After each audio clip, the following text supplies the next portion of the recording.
Hello friends, आप सभी का स्वागत है हमारे official YouTube channel the English circuit में।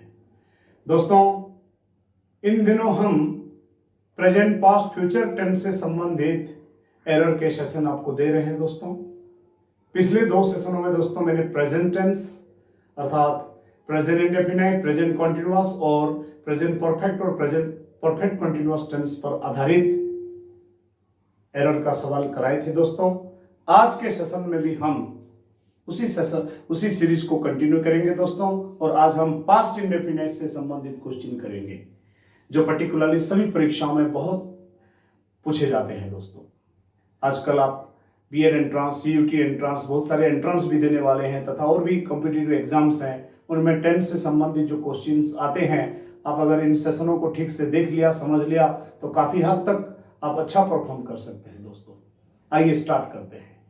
पास्ट इंडेफिनाइट टेंस बेसिकली क्या होता है, थोड़ा पहचान बता देता हूं। पास्ट इंडेफिनाइट टेंस का मतलब दोस्तों जहां कार्य पूरा हो गया। बेसिकली ऐसे 2 टेंस है जो कार्य पूरा होने को दर्शाते हैं। एक है प्रेजेंट टेंस में प्रेजेंट परफेक्ट और पास्ट टेंस में पास्ट इंडेफिनाइट है। पास्ट परफेक्ट भी है, लेकिन फिलहाल हमारा फोकस पास्ट इंडेफिनाइट पर है। कार्य पूरा हो गया तो हम प्रेजेंट परफेक्ट भी लगाते हैं और पास्ट इंडेफिनाइट लगाते हैं। अंतर क्या है? कार्य पूरा हो गया और टाइम नहीं दिया गया हो तो प्रेजेंट परफेक्ट, और कार्य पूरा हो गया और टाइम दिया हुआ कि कब हुआ, कल हुआ, परसों हुआ, 2 दिन पहले हुआ, 2010 में हुआ, तो आप पास्ट इंडेफिनाइट टेंस लगाएंगे। पहचान क्या है? पास्ट इंडेफिनाइट टेंस में हम वर्ब के सेकंड फॉर्म को यूज करते हैं, जैसे कि आई वेंट, मैं गया या मैं जाता था। दे प्लेड, वे खेले या वे खेलते थे। नेगेटिव इंट्रोगेटिव बनाएंगे तो डिड लग जाता है, और डिड लगने के बाद मेन वर्ब फर्स्ट फॉर्म में आ जाती है। ये पहचान है। पहचान ज्यादा महत्वपूर्ण है नहीं, ये तो सिर्फ टेंस जानने के लिए जरूरी है। लेकिन पेडागोगिकल क्वेश्चन अर्थात जो हम एग्जाम में जो सवाल फेस करते हैं, वहां पहचान पर नहीं, वहां यूज पर सवाल दिया जाता है।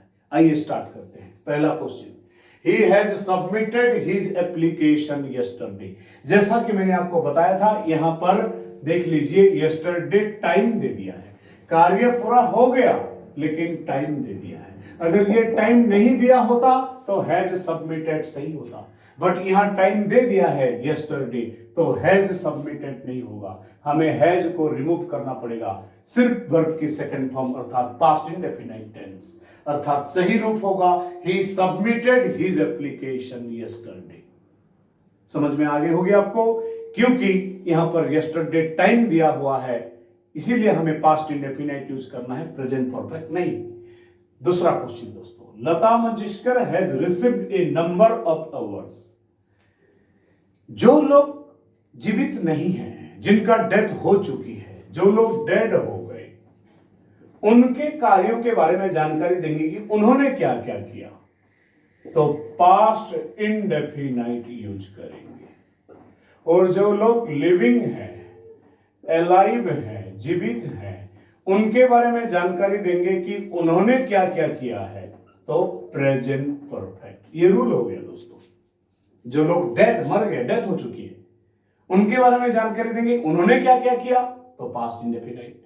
और जो लोग अभी अलाइव हैं, उनके बारे में जानकारी देंगे कि उन्होंने क्या क्या किया, तो प्रेजेंट परफेक्ट। देखते हैं, लता मंगेशकर जी, इनकी डेथ हो चुकी है अभी, और शी इज नो मोर, इसीलिए इन्होंने जो भी पुरस्कार पाए हैं, जो भी फिल्मों में गाना गाए हैं, अगर हम उस चीज के बारे में जानकारी देंगे तो प्रेजेंट परफेक्ट टेंस का यूज नहीं करते हुए पास्ट इंडेफिनाइट टेंस का यूज करेंगे। अर्थात हैज रिसीव्ड नहीं होगा, सिर्फ रिसीव्ड होगा, हैज हट जाएगा। लेकिन आप बोलते कि आशा भोसले बोल देते तो she is alive, she is alive, और किसी एक्टर के बारे में बोलते, अमिताभ बच्चन के बारे में बोलते तो ही इज अलाइव, तो उनके लिए प्रेजेंट परफेक्ट टेंस यूज करते। कैसे? Amitabh Bachchan has received a number of awards, यहां हैज रिसीव्ड करते। लेकिन लता मंगेशकर जी के साथ हम सिर्फ रिसीव्ड करेंगे, because she is no more. Next, a lot of things have changed since I left village. मैंने आपको पिछले सेशन में प्रेजेंट परफेक्ट टेंस में आपको रूल बताया था, सिंस और एवर सिंस को, एवर सिंस से 2 वाक्य को जोड़ते हैं, तो पहले वाला वाक्य है प्रेजेंट परफेक्ट या प्रेजेंट परफेक्ट कंटिन्यूअस, दो टेंस हो सकता है, ध्यान दें। सिन से पहले वाला वाक्य प्रेजेंट परफेक्ट हो सकता है, प्रेजेंट परफेक्ट कंटिन्यूअस हो सकता है, और बाद वाला पास्ट इंडेफिनाइट होता है, बाद वाला पास्ट इंडेफिनाइट होता है। तो देखते हैं रूल यहां फॉलो हो रहा है कि नहीं हो रहा है। पहले वाला वाक्य ए lot of things have changed, बहुत सारी चीज बदल चुके हैं, ठीक है, प्रेजेंट परफेक्ट टेंस है।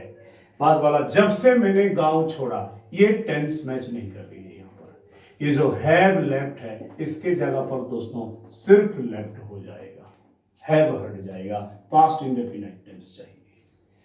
Come to next questions. As soon as it had rained, we stopped the game. जैसे ही बारिश हुई हमने खेल रोक दिया। दोस्तों एक बहुत ही अच्छा ये रूल मैं मानता हूं और इस पर काम करना चाहिए और बच्चों को याद रखना चाहिए। वो रूल क्या है दोस्तों, जब भी हम पास्ट टेंस में दो वाक्य को जोड़ते हैं, जब भी हम पास्ट टेंस में दो वाक्य को जोड़ते हैं, अगर दोनों वाक्यों में कनेक्शन होता है,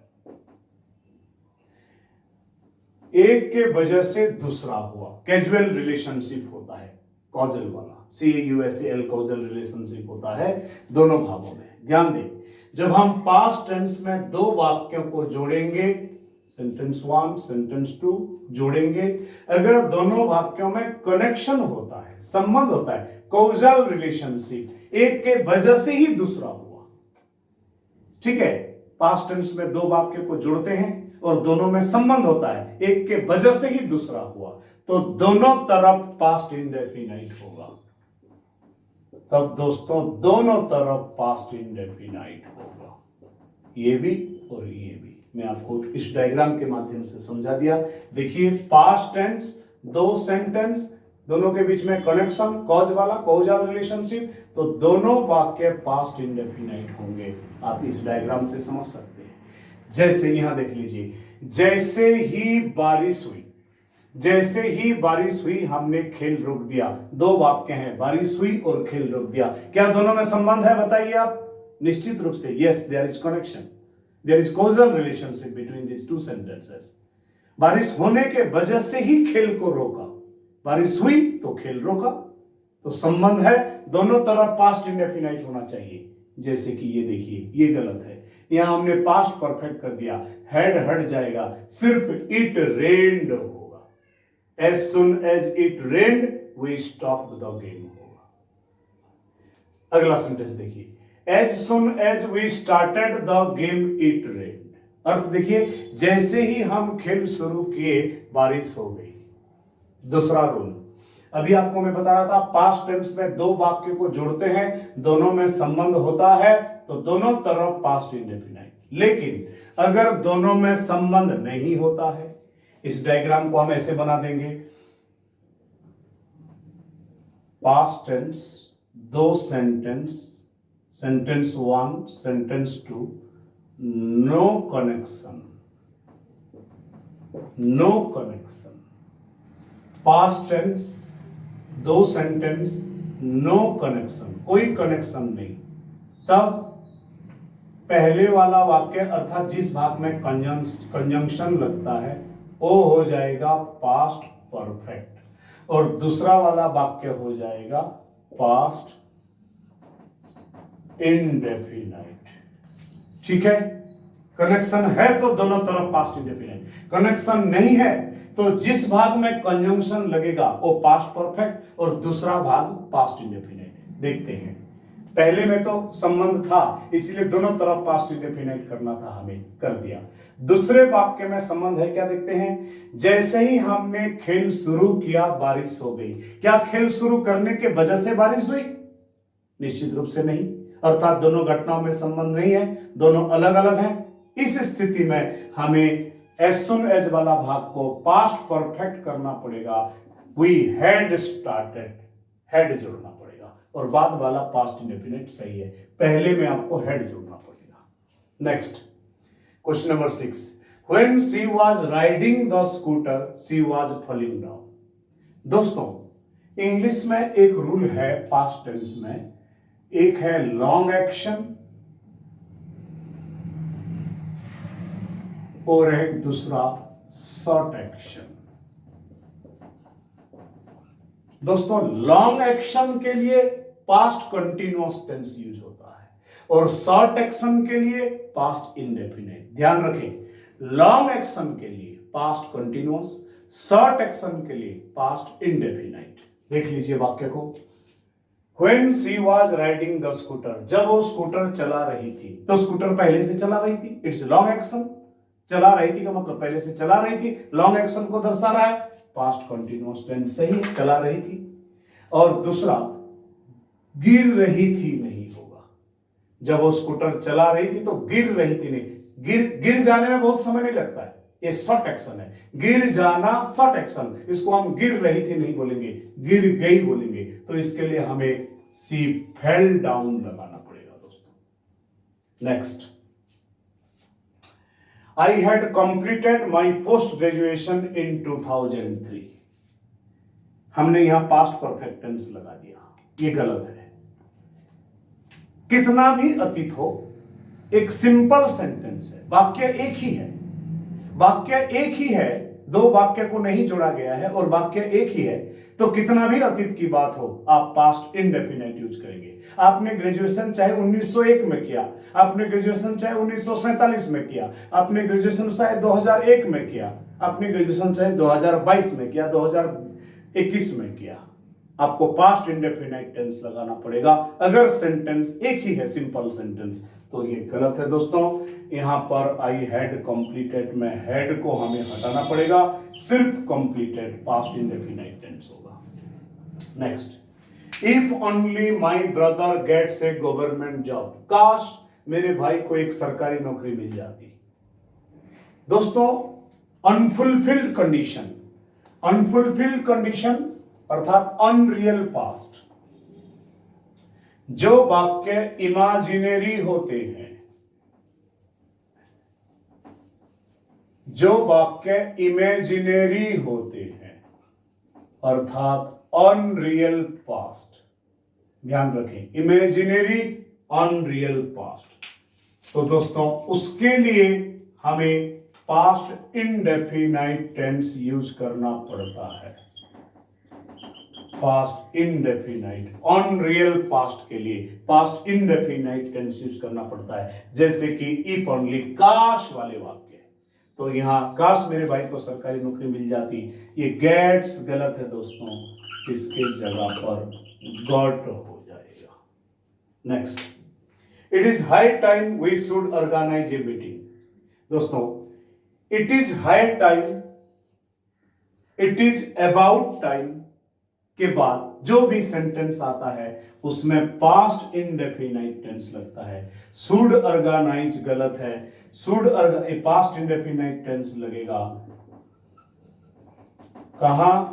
it is high time, it is about time, meaning शायद यह उचित समय है कि। It is high time, it is about time और इट इज टाइम भी, इनका मीनिंग है शायद यह उचित समय है कि। इनके बाद जो भी सेंटेंस आता है उसमें पास्ट इंडेफिनाइट टेंस लगेगा, वो सब्जेक्टिव मूड में आ जाता है। काश यह काश वाला तो हो गया, शायद यह उचित समय है कि हम एक मीटिंग सभा का आयोजन करें, उसके लिए शुड ऑर्गेनाइज नहीं होगा, पास्ट इंडेफिनाइट टेंस अर्थात ऑर्गेनाइज्ड का यूज होगा, सिर्फ ऑर्गेनाइज्ड, शुड नहीं लगेगा। It is high time we organized a meeting. Next, last question. It was one of his bad habits that he was smoking everywhere. जिस प्रकार प्रेजेंट टेंस में habit को बताने के लिए प्रेजेंट इंडेफिनाइट टेंस यूज करते हैं, उसी प्रकार पास्ट टेंस में हैबिट को बताने के लिए पास्ट इंडेफिनाइट टेंस का यूज होता है। यहां पर बताया जा रहा है यह उसके बुरे आदतों में से एक था कि वो हर जगह धूम्रपान कर रहा था, नहीं होगा दोस्तों, करता था, पास्ट इंडेफिनाइट टेंस लगेगा।